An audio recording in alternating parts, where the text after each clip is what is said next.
ఆహారంలో చిన్న మార్పు చేస్తే ఆరోగ్యం విషయంలో అద్భుతమైన ప్రయోజనాలను పొందవచ్చు. మీలో చాలా మందికి సైంధవ ఉప్పు గురించి తెలిసే ఉంటుంది. దీన్ని రాతి ఉప్పు అని కూడా అంటారు. ఉపవాస సమయంలో ఎక్కువగా ఉపయోగించే సైంధవ ఉప్పు సంజీవని మూలిక కంటే తక్కువేమీ కాదు. ఇది సాధారణ ఉప్పు మాదిరిగానే ఎంతో ఉపయోగకరంగా ఉంటుంది. చాలా మంది దీనిని ఉపవాస సమయంలో మాత్రమే వాడుతూ ఉంటారు. ఇది చూడడానికి రాతి ముక్కలా ఉంటుంది, కానీ ఇది పొడి రూపంలో వినియోగించుకుంటూ ఉంటారు.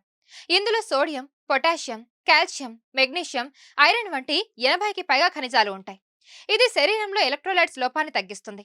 ఉదయాన్నే ఖాళీ కడుపుతో ఈ ఉప్పు నీటిని తాగడం వల్ల అద్భుతమైన ప్రయోజనాలు లభిస్తాయి. ఇతర లవణాలతో పోలిస్తే ఇది చాలా ప్రయోజనకరమైనది.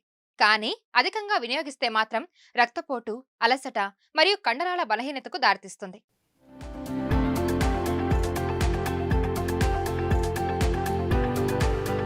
మరిన్ని వీడియోస్ కోసం ఛానల్ ని సబ్స్క్రైబ్ చేయండి. లేటెస్ట్ అప్డేట్స్ కోసం వాట్సాప్ ఛానల్ ని ఫాలో చేయండి అండ్ లింక్ డిస్క్రిప్షన్ లో ఉంది.